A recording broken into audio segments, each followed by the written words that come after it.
Ladies and gentlemen, welcome to the first edition of Retro Review! Today I'm going to be reviewing the August 28th, 2000 edition of Monday Night Raw. First off, we start off the whole thing with Michael Cole asking Commissioner Foley about what we should expect. Michael Cole is flaunting his frosted hair. That's right, Michael Cole is a metrosexual. He's got like light brown tips and then like medium brown the rest of the way, and then like his scalp is like black or really dark brown. So yes, he's got three different shades of brown. It kind of looks like he's got a perm too, so he's got a perm and frosted hair, so he's going all out on metrosexual here. Really skinny too. 12 years in HD did not do kindly to Michael Cole. Foley's basically getting cheap pops and talking about blah blah blah right here in, insert town name, getting cheap pop. He's got his desk with like cactuses and stuffed giraffes, and he's Mick Foley, so he's weird, and he's got half a ear and whatever. Then they show the intro, the old Raw intro. And then we start off the actual show with, get this, they didn't actually start Raw off with a promo for once.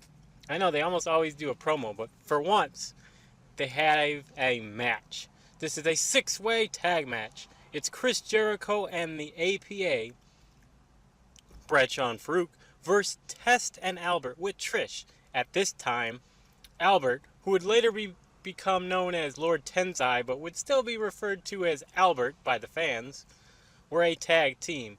They're tagging up with Chris Benoit. This was about an 8-minute match, but it was still alright. Chris Jericho wins by pinning Albert after the lion salt. Trish was hot, I guess. It was an alright match, 8 minutes, you got like 6 people. Basically, it was just lots of everybody doing their move kind of thing. And I just gotta say that the Baldo Bomb is the greatest move ever.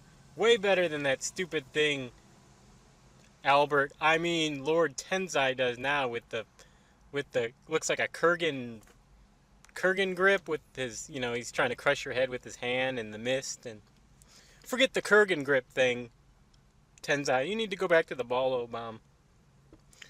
Next is a little in-ring thing. Kurt Angle is calling out Triple H, saying, hey, you shouldn't hit your wife. At this time, they were just coming off SummerSlam, and they had Triple H, Angle, and Rock for the title. Rock retained, but Triple H and Angle were in a separate storyline going into that match because Angle was kind of like getting, too lovey-dovey with Triple H's wife, Stephanie McMahon. The irony in this is it was a storyline at the time, but later Triple H and Stephanie would later actually get married. But what I found most interesting about this entire segment is Kurt Angle has a really high-pitched voice. Like, this is 2000, and he sounds like he hasn't hit puberty yet. But at the time, Angle was like 30, but his voice was so high-pitched. So I don't know if it's roids or if Kurt Angle has been gargling razor blades, but his voice is way deeper and, like, gargly now. But back then, he sounded like a 12-year-old. So, da-da-da-da-da. Next match, Val Venus versus Chyna with Eddie Guerrero.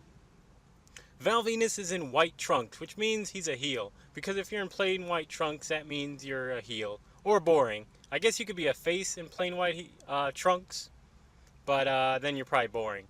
Because, if you can't even have like a gimmick or a catchphrase on your trunks, you're either obviously a heel or you're boring and they don't care about you. Nothing says we don't care about you any more than white trunks. Val Venus is also being managed by Trish, but this didn't last it only lasted a few weeks. So Trish was, I guess, managing Test, Albert, and Trish. Wow, what a four-way there. That's a lot of hair, and man, that's just gross to visualize. Apparently this was for the IC title. Chyna pins Venus due to a distraction. Pretty much this whole night is basically all distractions and run-ins, just about. Except for the first match and a match I'll get to later. Then we have a Right to Censor promo. Steven Richards, Godfather, and Bull Buchanan, also known as B Squared. They're basically Right to Censor couldn't exist nowadays in 2012, because what are they gonna censor? I guess they would be like faces, or would they be heels nowadays? I don't know. You'd have to have like a right to free speech group, and then Richard's Godfather and Bull Buchanan could come out and be like, um, they could push the envelope and say words like "damn," and then be like, "No, this show's PG."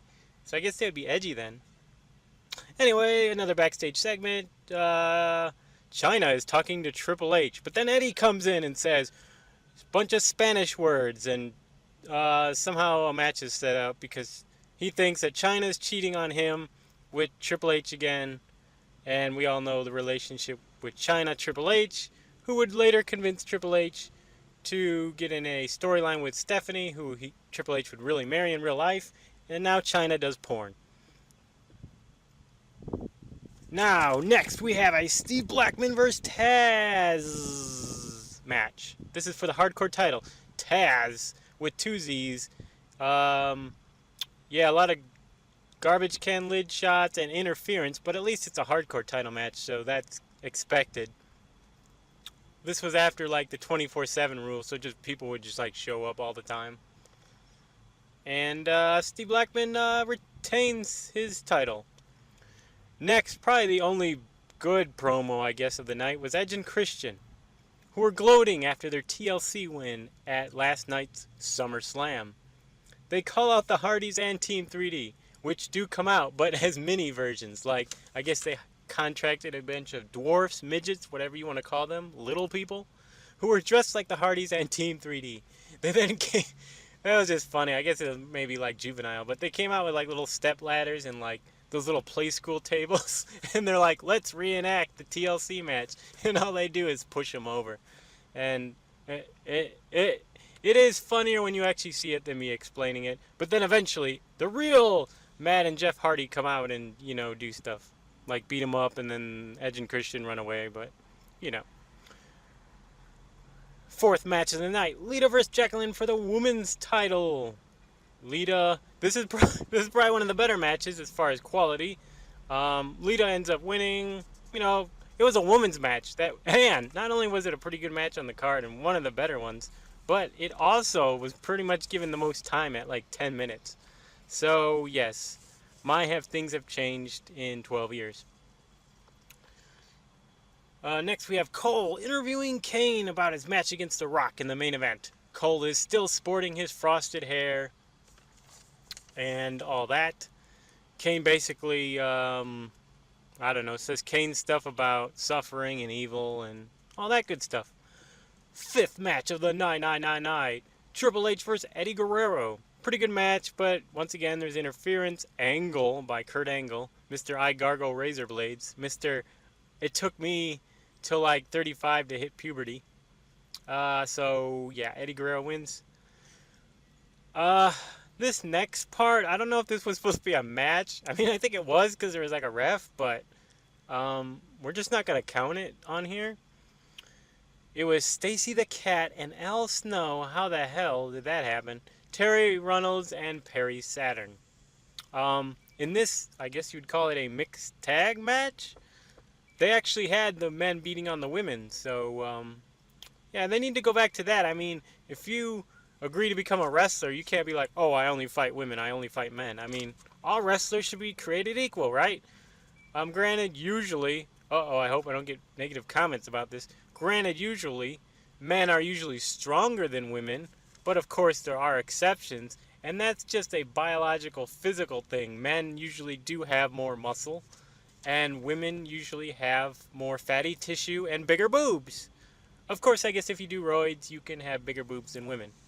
So yes, that is today's sexist rant. But I do think that women are just as capable in the ring as men. I was just pointing that earlier statement out, that sometimes, and is usually the case, men are stronger.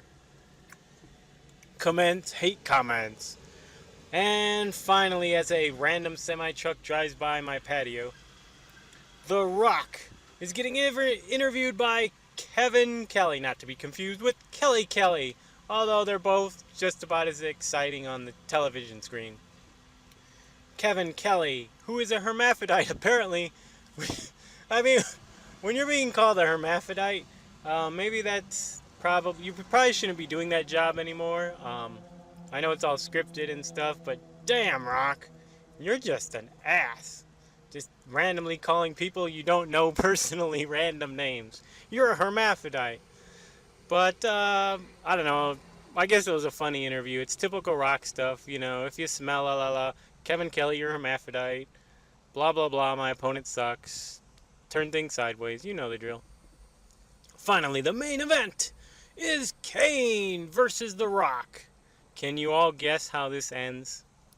It's for the world title, and it's Kane versus The Rock. And this is in the Attitude Era. Guess what happens? That's right. Nobody wins because The Undertaker interferes because The Undertaker was having a feud with Kane leading into SummerSlam 2000. Apparently, before SummerSlam 2000, they were a tag team known as the Brothers of Destruction, but then Kane and or Undertaker, it depends on what year it is, decide, I don't like my brother anymore, so I'm going to turn on him. So that's what happened. Sometimes it's Kane, usually it's Kane, but sometimes it's The Undertaker that turns on Kane, or more likely than not, it's Kane turning on The Undertaker saying, I don't like my brother, well, I'm going to kill you, and then we're going to have a burned in hell, buried alive, whatever match. And then like a year later, we're going to tag up and forget about the fact that I tried to kill you. So yes, Rock retains the title, but it is actually a very good match. Once again, all the matches on this Raw were under 10 minutes. Kane versus Rock was, I guess, 10 minutes. It was pushing towards it.